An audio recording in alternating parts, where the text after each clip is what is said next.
Olá, pessoal, tudo bem? Eu sou a professora Luana Souza e estamos aqui hoje para falar um pouco sobre direito à saúde, esse tema tão caro a todos nós, que serve de guia para as nossas vidas, para o vizinho, para o titio, para o irmão, para todo mundo, né, pessoal? Afinal de contas, o importante é ter saúde. E nada melhor do que a gente falar um pouco sobre direito à saúde, né? É um direito fundamental, é um direito de segunda geração ou dimensão, está alçado como uma garantia fundamental na nossa Constituição e, por si só, a gente já consegue destacar a sua importância. Vem comigo, sou a professora Luana, professora de Direito Constitucional, Administrativo, Ambiental e Ética Profissional. Eu sou especialista em Direito Público, em direitos difusos e coletivos e leciono direito público numa universidade, tá bom? Vamos andar juntos hoje nesse tema que é tão importante, reitero. Vamos lá, pessoal. Antes de eu começar a falar para vocês do direito à saúde na Constituição Federal e na lei do SUS, professora, exatamente, lei do SUS, a lei 8.080 de 90, a lei do SUS, vem regulamentar o artigo 196 da Constituição, que trata sobre o direito à saúde. Mas antes da gente começar a falar da previsão constitucional, importante fazer algumas ressalvas aqui para vocês, pessoal. A gente está falando de direitos e garantias fundamentais, né? Então, muito se fala de direitos humanos, direitos fundamentais, gerações ou dimensões de direitos, e às vezes isso causa um pouquinho de confusão na cabeça de alguns. Mas para que a gente já comece a falar desse direito fundamental de forma muito clara, eu vou fazer aqui, vou dar só um spoiler para vocês de um pouquinho de direito constitucional, que faz parte da nossa matéria também. Pessoal, no primeiro momento, a gente precisa ter em mente que quando se fala de direitos inerentes ao homem, direitos inerentes à dignidade da pessoa humana, tanto os direitos humanos quanto os direitos fundamentais fazem parte dessa gama de direitos. A diferença reside no âmbito de incidência e previsão desses direitos, tá bom? Os direitos humanos, eles têm um âmbito de incidência, a previsão e a incidência no âmbito do direito internacional. São direitos inerentes ao homem, direitos que trazem a ideia da dignidade da pessoa humana, mas que estão ali no plano internacional. Por outro lado, quando a gente fala de direitos fundamentais, nós temos esses direitos dentro de um ordenamento jurídico, que a gente pode falar que são aqueles que estão expressos e implícitos na nossa ordem constitucional, na nossa Bíblia política, tá? E lembrando que uma das características dos direitos fundamentais, dos direitos humanos, é a sua historicidade. Nós não temos uma fórmula de um direito fundamental, uma fórmula pronta e acabada. Esses direitos, eles vão se construindo e se consolidando com o passar do tempo. E daí surgiu o que a doutrina chama de dimensão ou geração de direitos. Então, quando nós tivemos a Revolução Francesa com os ideais de liberdade, igualdade e fraternidade, nós podemos, sem aprofundar muito no tema, fazer uma associação. Quando a gente fala da liberdade, são os direitos de primeira geração. Igualdade dizem respeito aos direitos de segunda geração. Ao passo que os direitos de fraternidade estão ligados à terceira geração ou dimensão de direitos. Então, pessoal, quando a gente fala da primeira geração ou dimensão de direitos, nós temos aquela ideia de um Estado não intervencionista, também chamado de liberdades negativas. É justamente um não fazer estatal, uma não intervenção estatal, que vai garantir a fruição dos meus direitos, dos direitos do cidadão. Por outro lado, e essa é a parte que mais nos interessa, quando a gente fala daqueles direitos de segunda dimensão ou geração, a gente se refere àqueles direitos sociais, pessoal. A gente se refere àqueles direitos que, para que tenhamos uma fruição, nós precisamos de um agir estatal. Diferente lá da primeira geração ou dimensão, quando a gente fala dos direitos de segunda, nós precisamos de prestações positivas estatais. Muito bem. Então, quando a gente fala de direitos sociais, a gente precisa de uma atuação positiva, uma prestação positiva por parte do Estado. E é aqui que entra o direito à saúde, tá bom, galera? Ele está elencado no rol dos direitos sociais, lá no artigo 6º, e justamente aqui a gente já faz o link. É um direito social, artigo 6º, então para que eu tenha direito à saúde, principalmente terei se o Estado atuar. Então, eu preciso de uma prestação positiva do Estado, tá? Mas nem sempre foi assim, tá bom, pessoal? Após muitas reivindicações de vários grupos sociais, que nós tivemos a saúde alçada a uma categoria de direito fundamental. E isso veio com a nossa Carta Cidadã. Isso veio com o advento da Constituição Federal de 88. E trazendo essa ideia de direito de segunda geração ou segunda dimensão, que exige uma prestação positiva estatal, um fazer por parte do Estado, a gente vai para o artigo 6º, que diz o seguinte: são direitos sociais a educação, a saúde, parou. Já encontrei o que eu queria. Professora, legal, então agora eu sei que a saúde é um direito social, que representa um direito fundamental de segunda geração ou dimensão e que vindica uma prestação positiva por parte do Estado? Exatamente. E daí, dentro da própria Constituição, o artigo 196 vem dispor acerca do direito à saúde e diz o seguinte: a saúde é direito de todos e dever do Estado, garantido mediante políticas sociais e econômicas que visem a redução do risco de doença e de outros agravos e o acesso universal e igualitário às ações e serviços para sua promoção, proteção e recuperação. Professora, entendi. Então, a saúde é direito de todos? Sim. Mas é de todos mesmo? Sim, pessoal. A saúde é um direito de todos. E aqui a gente já tira o primeiro princípio que rege a prestação de saúde, né? O primeiro princípio do SUS, mas o primeiro princípio do direito à saúde, que é o princípio da universalização ou universalidade de acesso à saúde. Veja, é direito de todos, mas é dever de quem, professora? É dever do Estado. Então quer dizer que só o Estado pode prover, só o Estado pode prestar serviços de saúde? Vamos lá. Então, todos têm direito, aqui sem distinção nenhuma, tá, pessoal? Mas a pessoa tem um plano de saúde, ela não deveria utilizar o SUS. Imagina que é uma emergência, ela não vai utilizar porque ela tem um plano de saúde? De forma alguma. O direito à saúde é direito de todos. Mas eu não preciso de SUS, professora, pode me tirar desse meio. Todos não, porque eu nem o SUS eu uso. E de que forma você poderia ter sido vacinado? Percebem?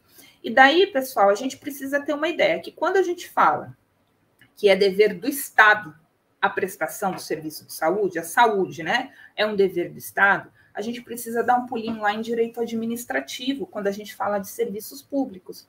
Lembrem-se, nós temos aqueles serviços públicos que são exclusivos de Estado, que não podem ser delegados, como o serviço de segurança pública, por exemplo, né? Poder Judiciário, Segurança Pública, eles são indelegáveis, exclusivos de Estado e são indelegáveis. Por outro lado, nós temos aqueles serviços também, sem esgotar a classificação aqui, tá, pessoal? Nós temos aqueles serviços exclusivos de Estado, mas que são delegáveis, como, por exemplo, fornecimento de água, luz, que nós temos as concessionárias de serviço público. E nós temos também aqueles serviços não exclusivos de Estado. Como assim, professora? Num primeiro momento, é dever do Estado, mas ele não tem a exclusividade para a prestação desse serviço. E como exemplo, eu posso trazer para vocês a educação. Não é dever do Estado fornecer educação? É. Mas não está assim de colégios particulares? Instituições de ensino particulares, percebam? É um serviço público não exclusivo de Estado.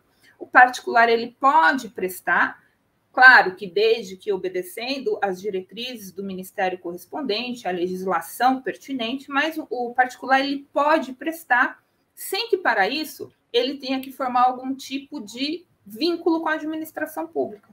Tá? Ele não precisa firmar um contrato com a administração pública, então é um serviço não exclusivo de Estado. Aqui entra a saúde também, tá, pessoal? Então, é dever do Estado, mas o particular pode prestar? Pode. Tá? Então, a gente precisa ter essa ideia, que é dever do Estado, mas se trata de um serviço não exclusivo de Estado. Beleza? Vamos lá. Então, a gente precisa partir dessa ideia, que a Constituição, ela elenca o direito à saúde como um direito fundamental de todos. Aqui a gente tem essa ideia de universalização do acesso à saúde, sendo dever de quem? Do Estado. Mas aí a gente lembra dever do Estado, mas é um serviço não exclusivo de Estado, tá? Então, pessoal, essa ideia de universalização do direito à saúde e dever do Estado, com o advento da Constituição, quando foi inserido lá na Constituição de 88, trouxe essa necessidade de como isso seria normatizado, regulamentado.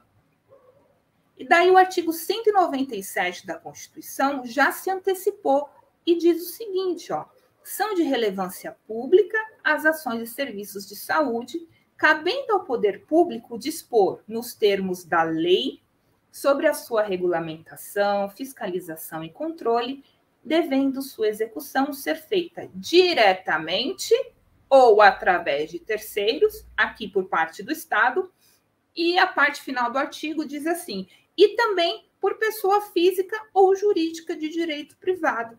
Ah, professora, eu entendi. Então, quer dizer que na própria Constituição tem a menção que pessoa física ou jurídica de direito privado pode fazer a prestação de serviço de saúde? Exatamente, tá? E quando eu falo para vocês que são de relevância pública as ações e serviços de saúde, cabendo ao poder público dispor nos termos da lei, essa lei é a lei do SUS.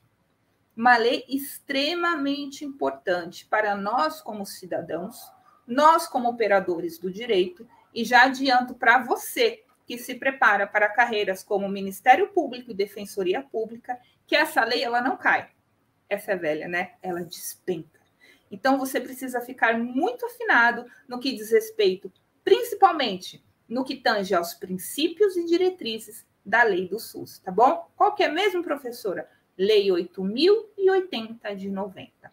Essa lei, ela vai instituir regras e princípios que regem o Sistema Único de Saúde.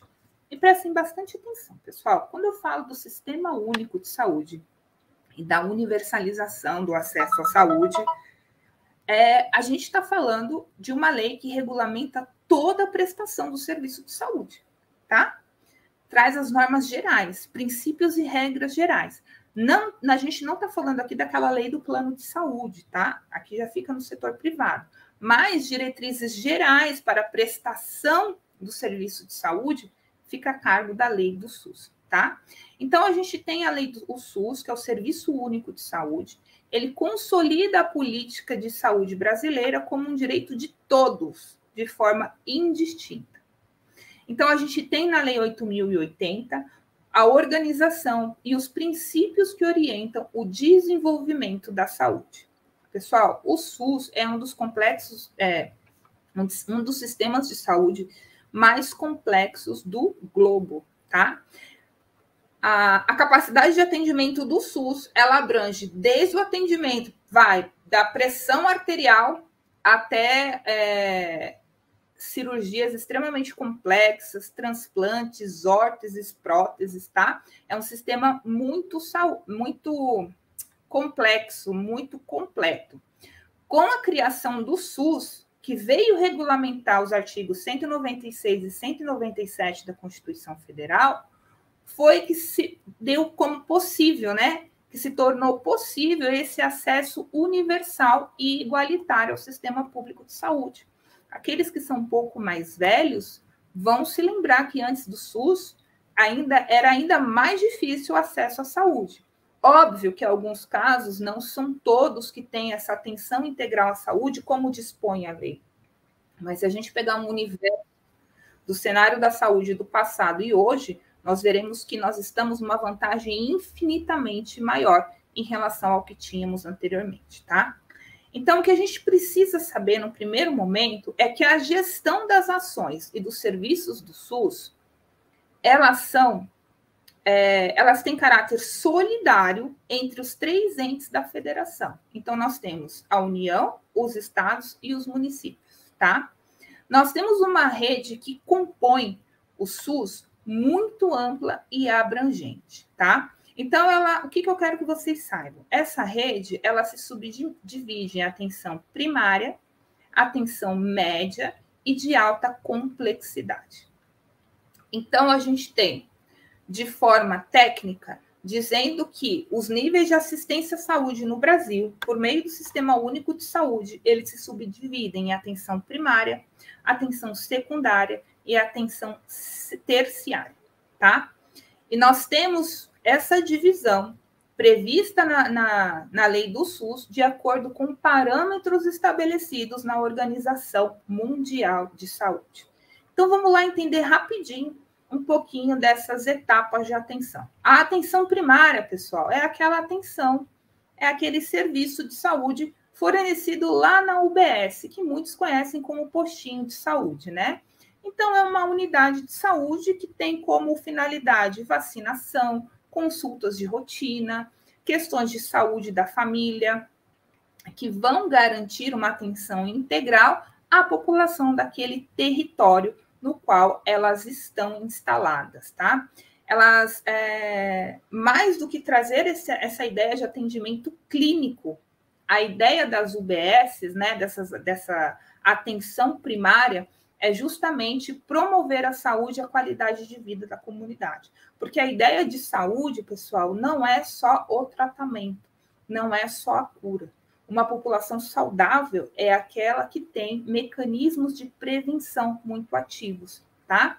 Então, todo o trabalho da atenção primária à saúde inclui prevenção e conscientização em relação a doenças que poderiam ser evitadas, como, por exemplo, aumento de diabetes, hipertensão e até as doenças virais com as campanhas de vacinação.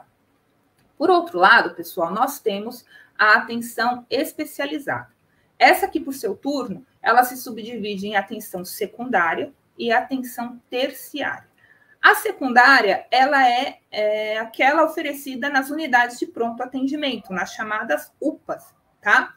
Então, a pessoa está com um certo problema, ela vai numa unidade de pronto atendimento, geralmente elas chegam lá por meio do SAMU, que também é um sistema interligado a essa atenção secundária, tá? Por seu turno, a atenção terciária, que é aquela de alta complexidade, fica por conta dos hospitais gerais de grande porte, né? Hospitais universitários, Santa Casas, unidades de ensino, são aquelas que têm leitos especializados, dispõem de UTI, então são atendimentos que demandam alta complexidade, tá? O que a gente precisa saber? Estrutura do SUS é formado pelo Ministério da Saúde, o Estado, os municípios, e tem a responsabilidade, eles são solidários, eles têm corresponsabilidade, tá? Então, em âmbito federal, nós temos o Ministério da Saúde, em âmbito estadual, nós temos as secretarias estaduais de saúde, e, óbvio, em âmbito municipal, nós temos as secretarias municipais de saúde.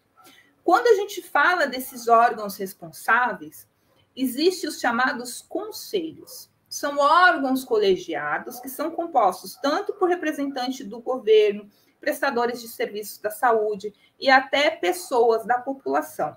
E eles são de suma importância na implementação e desenvolvimento de políticas públicas da saúde. Tá, pessoal?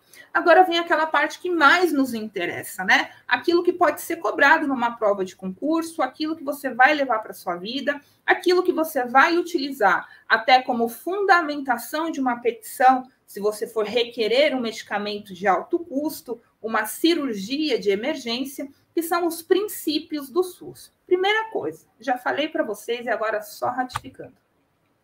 Universalização. A saúde é um direito de todos, tá? Direito de todos e dever do Estado. E é um direito fundamental, pessoal. Então, todo o acesso às ações e serviços de saúde deve ser fornecido a todos. Universalização traz essa ideia. Independente de sexo, raça, ocupação, renda econômica, critérios sociais, pessoais, seja o que for. Não pode haver nenhum tipo de descrime. Ninguém pode deixar de ser atendido em virtude de qualquer que seja a razão. A gente está falando da universalização do atendimento no âmbito da saúde. Vocês sabiam, pessoal, que eu não sei se é um decreto municipal ou estadual, mas existe um diploma normativo que impede aquela unidade básica de saúde de deixar de atender uma pessoa em situação de rua porque ela não tem documento? É aqui de São Paulo. Eu não sei exatamente o nome do diploma, tá? Mas depois eu vou publicar lá na minha rede social, Instagram, @profa Luana. Me sigam lá, prestigiem, que tem bastante coisa bacana. Vejam, uma pessoa ela não pode ter negado o seu atendimento porque ela não está munida do seu documento. Percebem a importância dessa universalização? E é justamente desse princípio da universalização, que a saúde é um direito de todos, que nós temos o princípio da equidade. Muito fácil aqui, né, pessoal? Equidade no sentido de igualdade material, tratar os desiguais na medida de suas desigualdades. Aqui a ideia é diminuir desigualdades no âmbito de atendimento à saúde, tá? Onde a carência é maior, mais atendimento e por aí vai. Integralidade, pessoal. Aqui, considera as pessoas como um todo. Tem que atender todas as necessidades da pessoa. Você sabia que a segurança alimentar ela está inserida no rol de direito à saúde? O direito a uma alimentação adequada também é um direito à saúde, tá? Então, esse princípio da integralidade pressupõe a articulação da saúde com outras políticas públicas. Dessa forma, assegura-se uma atuação intersetorial entre diferentes áreas que tenham repercussão direta ou indireta na saúde e qualidade de vida dos indivíduos. Agora, vem aqui comigo, presta bastante atenção agora, que isso é muito cobrado nos concursos públicos. Os princípios organizativos da estrutura do SUS. Regionalização e hierarquização. Ou seja, os serviços do SUS devem ser prestados de forma regionalizada e obedecendo a uma hierarquia, tá? Então, eles devem ser organizados em níveis crescentes de complexidade, circunscritos a uma determinada área geográfica, planejados a partir de critérios epidemiológicos e com definição e conhecimento daquela população que será atendida. Então, a gente pode conceituar a regionalização dos serviços do SUS como um processo de articulação entre os serviços que já existem, visando o comando unificado dos mesmos. Por seu turno, a hierarquização deve proceder à divisão de níveis de atenção, já vimos ali atenção primária, atenção secundária, atenção terciária, e garantir formas de acesso a serviços que façam parte da complexidade requerida pelo caso, nos limites dos recursos disponíveis numa dada região. Cuidado com essa ideia de limites dos recursos disponíveis. Não é o tema da aula, porque isso aqui fica mais para aquela parte de judicialização do direito à saúde, que nós vamos falar num próximo capítulo. A gente vai ter uma aula só sobre isso, que eu vou ensinar para vocês como pleitear na justiça o acesso a determinados direitos que dizem respeito a esse direito fundamental da saúde, como, por exemplo, medicação de alto custo, aquelas que ainda não têm registro na Anvisa. Vou trazer para vocês decisões dos tribunais superiores. Vai ser uma aula bem bacana, mas só para a gente dar um spoiler já do que vai ser dito nessa aula, vem comigo, pessoal. Existe a teoria da reserva do possível. O Estado, diante de um caso concreto, ele diz, olha, ele invoca a teoria da reserva do possível. Ele alega que, por ineficiência de fundos, ele não tem recursos, ele não prestou determinada política pública. Ele não garantiu determinado direito. Vejam, o STF já decidiu, já se posicionou a respeito, ele diz assim, ó, quando se tratar do mínimo existencial, pessoal, mínimo existencial é aquela condição mínima para que uma pessoa tenha uma existência digna. E vocês acham que sim ou com certeza que a saúde se enquadra no mínimo existencial? Então vem comigo. Quando se tratar de mínimo existencial, principalmente saúde, o Estado não pode alegar falta de recursos, tá? Então, quando se tratar de mínimo existencial, principalmente direito à saúde, até fornecimento de medicamentos em alguns casos, o Estado ele não pode invocar o princípio da reserva do possível. Ele não pode dizer, olha, não consegui, meus recursos eram escassos, tá? Salvo se ele conseguir comprovar objetivamente isso, o que é muito difícil. Então, pessoal, de acordo com a nossa Corte Suprema, o Estado ele pode invocar a reserva do possível? Pode sim, mas não é em todos os casos. Quando se tratar da prestação positiva que visa garantir o mínimo existencial, como exemplo principal a saúde, via de regra, o Estado não pode invocar a cláusula da reserva do possível. Tá bom? Vamos lá. Outros princípios que regem a organização do SUS. Descentralização e comando único, tá? Descentralizar é redistribuir o poder e a responsabilidade entre os 3 níveis de governo. Quando a gente fala dessa descentralização, no SUS, a gente tem União, estados e município, tá? Então, para que a gente tenha, de forma efetiva, esse princípio da descentralização, a gente precisa ter o comando único. Então, aquilo que for do município, é o município quem manda, tá? Em outras palavras, pessoal, onde cada esfera de governo atuar, ela vai ser autônoma e soberana nas suas decisões, tá? Porque daí a gente tem até um respeito aos princípios gerais de participação da sociedade. Outro princípio do SUS é participação popular, tá? Por isso que nós temos aqueles conselhos, lembra que eu falei para vocês da importância dos conselhos? E que aqui nós temos participação popular, sim. E não só os conselhos, tá, pessoal? Como meio de participação popular, eu posso citar para vocês as audiências públicas e as conferências de saúde. Vamos entender um pouquinho sobre a responsabilidade dos entes federativos?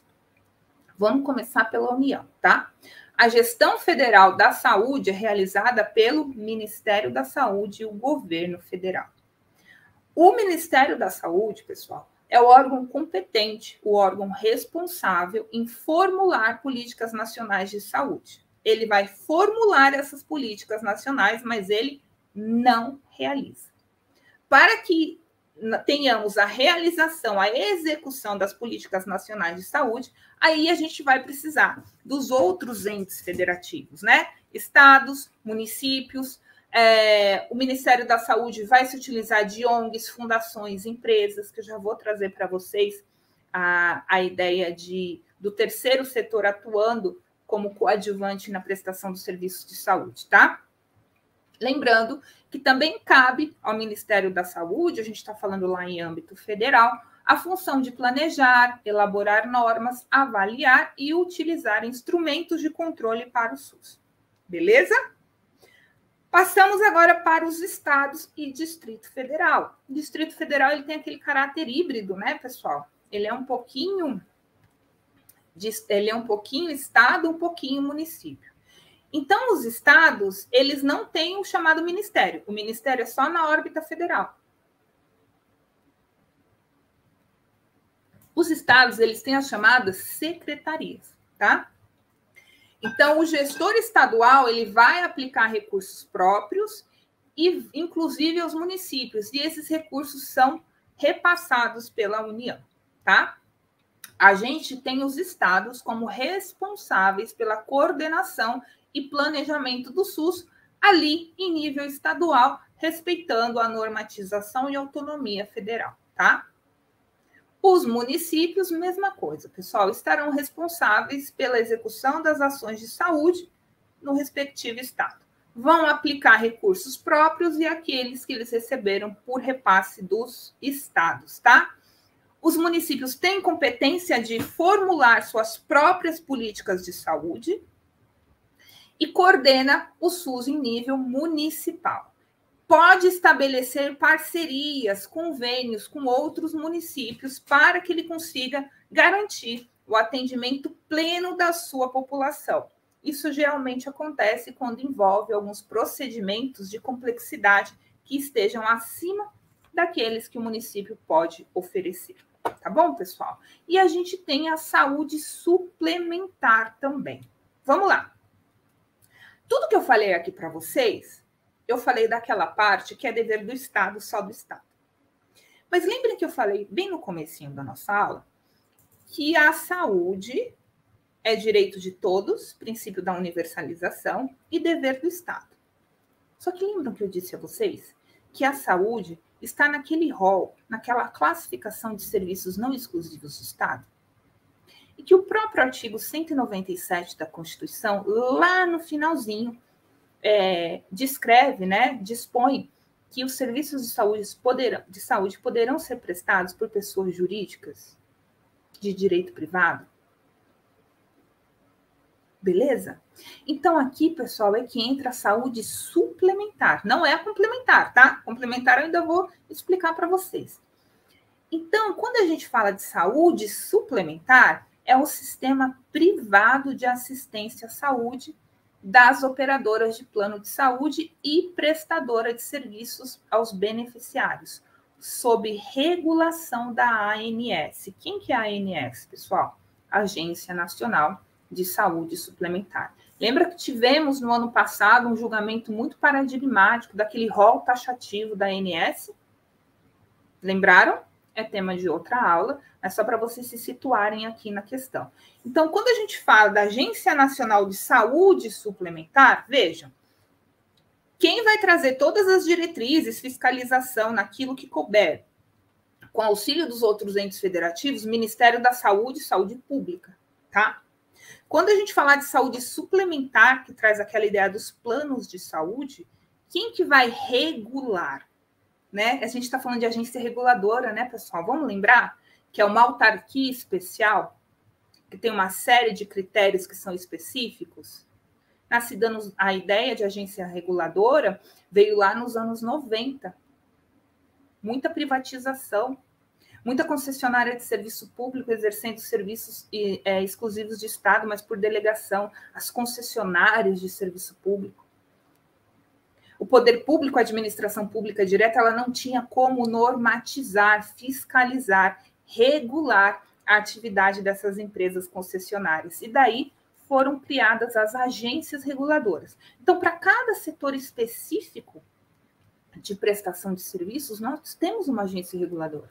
Nós temos a ANTT, Agência Nacional de Transportes Terrestres. Nós temos a Agência Nacional, a ANEEL, né? Agência Nacional de Energia Elétrica, nós temos a ANA, Agência Nacional de Águas, e por aí vai, tá? Aqui eu trago para vocês a Agência Nacional de Saúde Suplementar, porque é a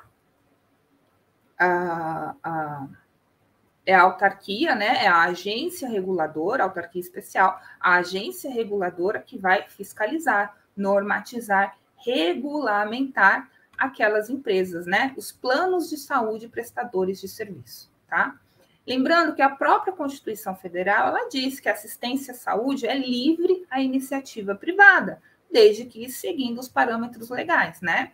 Então, pessoal, a gente precisa lembrar que quando a gente fala da saúde suplementar, é o conjunto de ações e serviços desenvolvidos por operadoras de planos e seguros privados de assistência médica, tá? Que não tem nenhum vínculo com o Sistema Único de Saúde. Cuidado que não se confunde com a saúde complementar, tá? Que geralmente são aquelas pessoas jurídicas de direito privado, formadas por particulares, sem finalidade lucrativa, mas que atuam em convênio, por um termo de parceria, ou uma entidade de apoio com o poder público. Aqui a gente tem a Santa Casa, né? A gente tem aquelas fundações, aquelas ONGs. Não confundam. Quando a gente fala de saúde suplementar, é plano de saúde, tá? E no ano 2000, pela Lei 9961 de 2000, foi criada a Agência Nacional de Saúde Suplementar. Vem comigo, pessoal. Rapidinho, vamos dar um pulinho em direito administrativo. Direito administrativo, de forma que a administração pública possa dar conta de tanto a sua gestão burocrática da máquina pública como a prestação de serviços públicos, ela se utiliza ou da desconcentração, que é a criação de órgãos dentro de uma mesma pessoa jurídica, que a gente tem vinculação hierárquica, ou a administração pública lança a mão da descentralização. Pessoal, descentralização, ela está prevista na Constituição Federal, não com esse nome, mas lá no artigo 37, inciso 19, que diz o seguinte, que a lei específica vai criar as autarquias e serão criadas por autorização legal as empresas públicas, as sociedades de economia mista e as fundações, e nesse último caso serão regulamentados por lei complementar. Muito bem, vejam, a lei cria autarquia. Se eu disse para vocês que uma agência reguladora é uma autarquia especial, óbvio que ela seria criada por lei, perceberam? E essa Agência Nacional de Saúde Suplementar, ela foi criada pela Lei 9961 de 2000. Lembrem-se, a gente está falando de uma autarquia, em regime especial, sim, mas é uma autarquia, tá? Então, a gente tem aqui a descentralização. Lembrando que é uma pessoa jurídica de direito público. Não integra a administração direta, a indireta, só que mesmo assim é uma pessoa jurídica de direito público, goza das mesmas prerrogativas de fazenda pública, tá bom, pessoal? E essa Agência Nacional de Saúde Suplementar, ela foi criada para regulamentar e criar, né, fazer toda aquela parte normativa e implementar normas, controlar e fiscalizar as atividades do segmento. Que segmento, galera? Os planos de saúde, tá? Então, o sistema de saúde brasileiro, ele tem uma cobertura universal do sistema público. Quando a gente fala do SUS, universalidade, e quando a gente fala da parte privada, livre atuação da iniciativa privada, tá?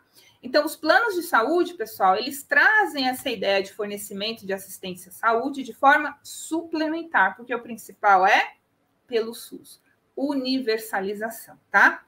Aquele que não pode ser atendido pelo SUS, ou que não quer ser atendido pelo SUS e que pode ser atendido pela iniciativa privada, ele tem a livre opção de fazer, tá? Só lembrando uma coisa, pessoal, a gente tem a cobertura universal do sistema público e é livre a iniciativa fornecer serviço de saúde também.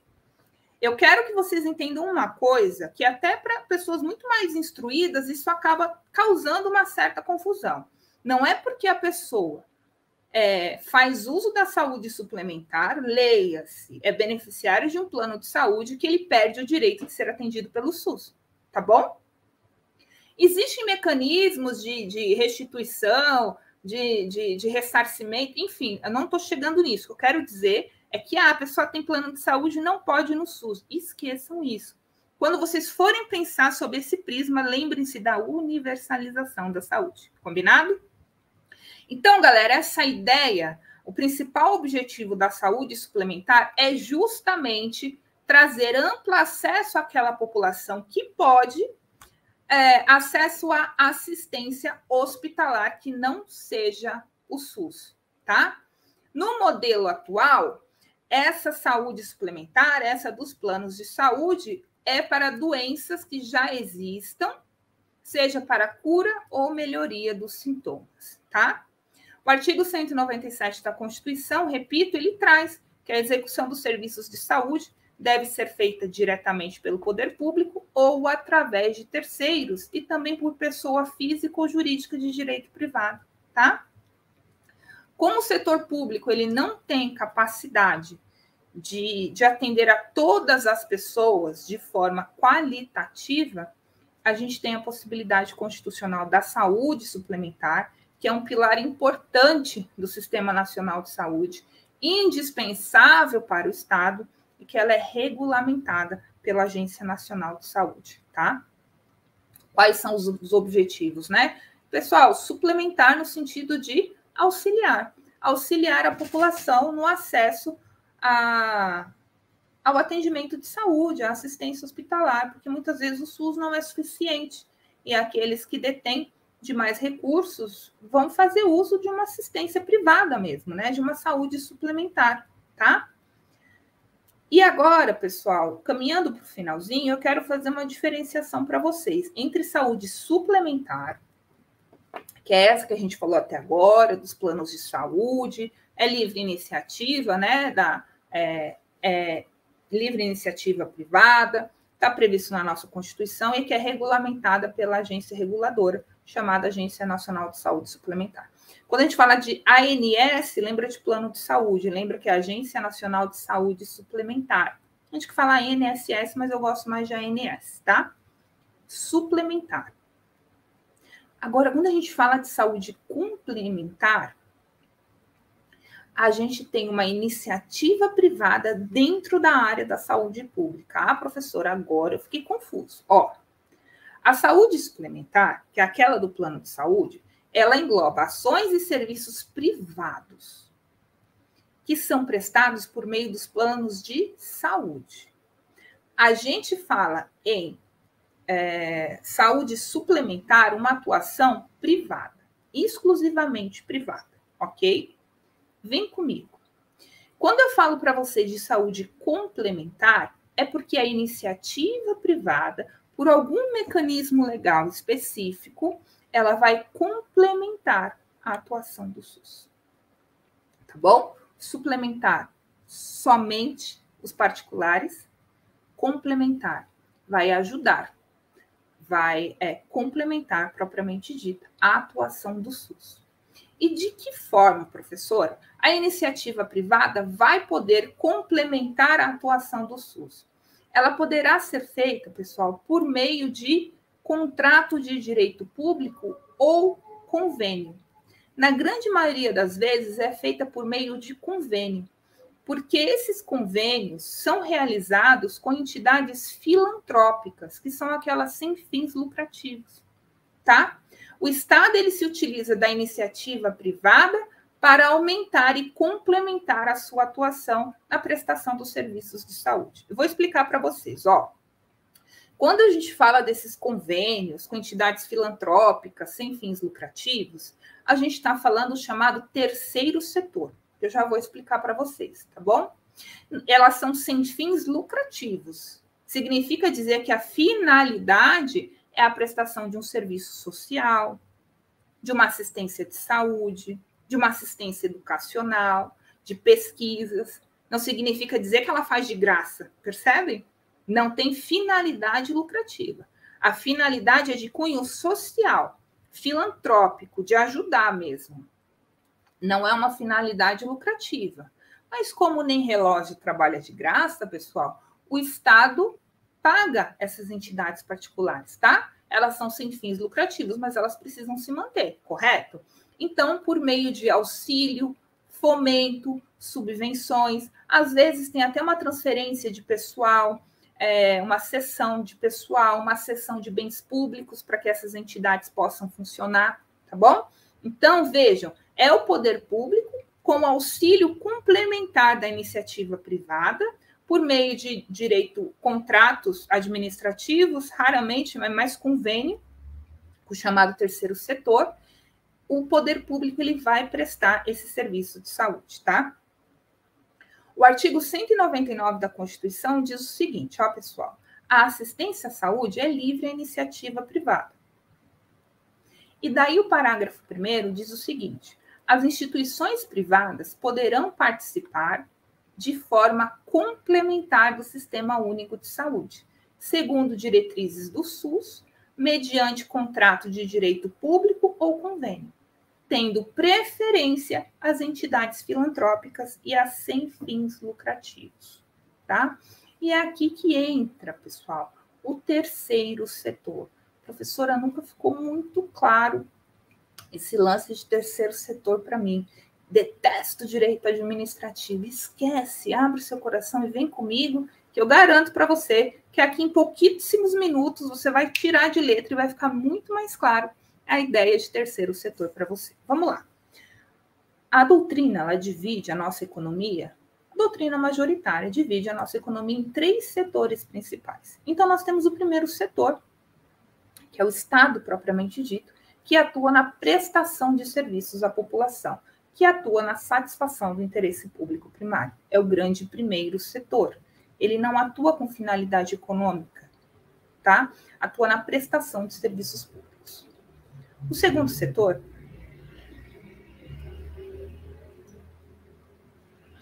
ele fica a cargo da iniciativa privada. Aqui nós temos as relações de mercado. Aqui nós temos as relações econômicas propriamente ditas, no qual as relações entre a iniciativa privada buscam lucro, girar a economia, tá? Riquezas. Esse é o segundo setor.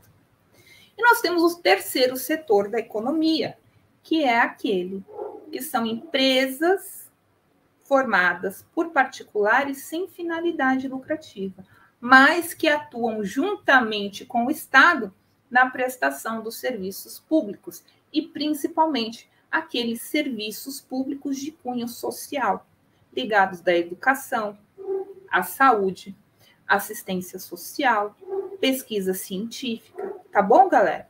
Então, quando a gente fala de terceiro setor, não é o Estado propriamente dito, é formado por particulares, sim, mas não é aquela loucura da economia, do segundo setor, bolsas de valores, dinheiro, ostentação. Não.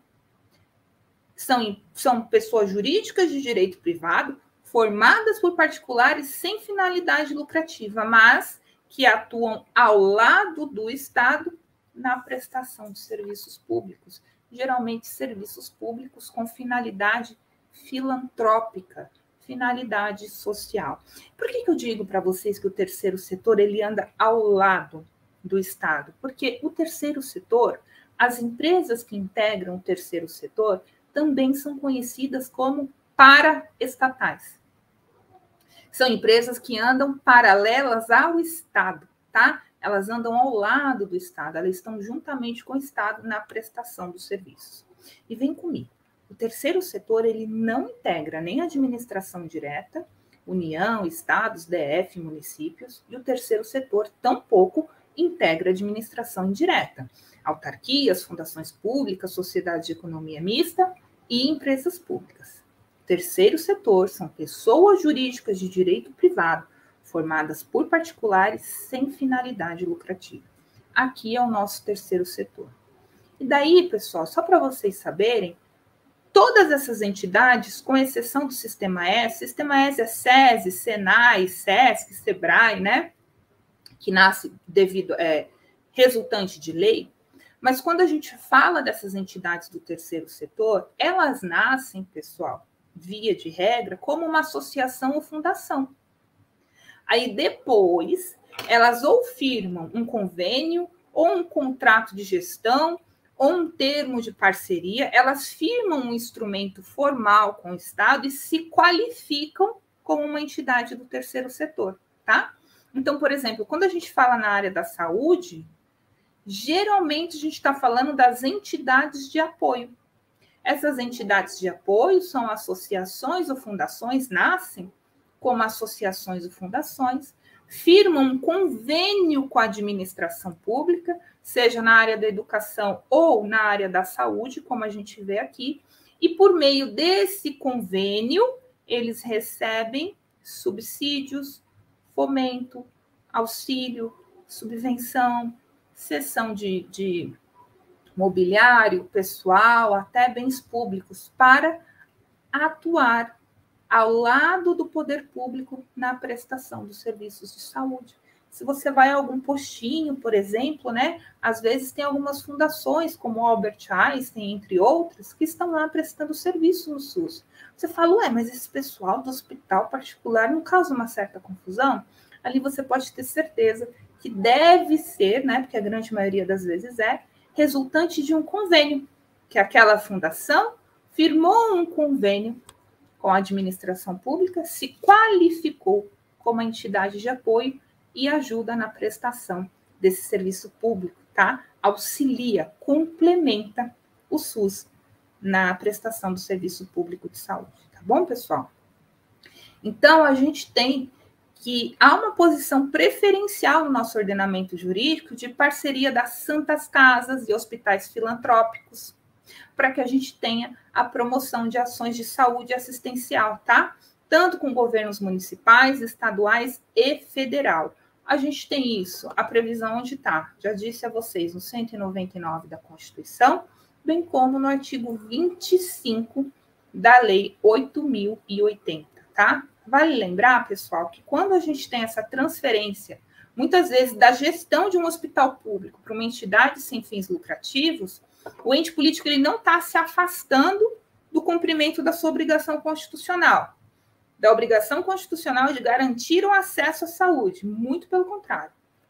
Ele só transfere a execução da gestão de serviços a uma pessoa jurídica qualificada, mais especializada e muito mais capacitada tecnicamente para desenvolver aquela gestão.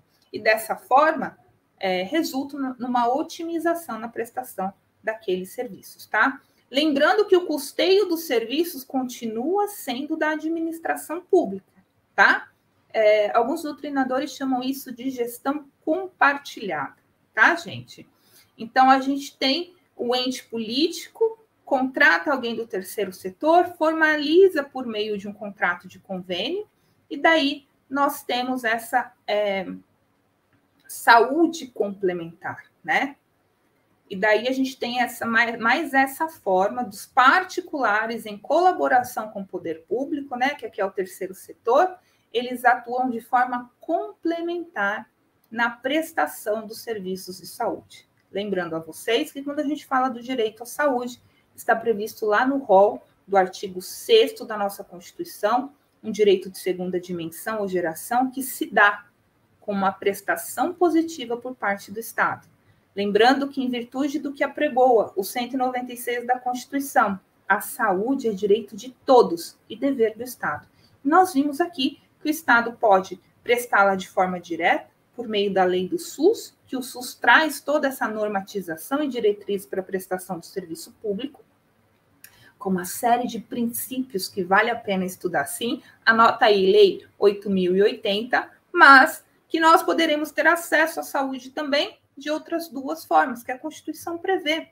A saúde suplementar, que é aquela oferecida pelos particulares, exclusivamente uma prestação particular, regulamentada pela ANS, a agência reguladora responsável. Ou, em alguns casos, o SUS, o gestor político, vai firmar um convênio com uma entidade de apoio, sempre uma pessoa jurídica de direito privado, formada por particulares sem finalidade lucrativa, que pertence ao terceiro setor, para a realização da saúde, execução da saúde complementar, de modo a efetivar a prestação do serviço público de saúde. Tá bom, pessoal? Lembrando que quando a gente fala do direito à saúde, não é tão somente ao atendimento nos locais especializados, nos serviços de saúde. Quando a gente fala de direito à saúde, englobam também o direito ao fornecimento de medicamentos. E de que forma a gente pode compelir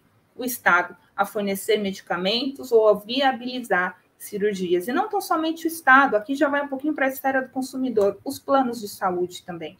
De que modo que eu posso fazer para que um plano de saúde conceda um tratamento home care para um familiar? Fiquem com a gente, que em breve nós teremos uma aula só sobre esse assunto. Então, muito obrigada para vocês. Espero que vocês tenham gostado, que vocês tenham aprendido. Um grande beijo. Tchau, tchau.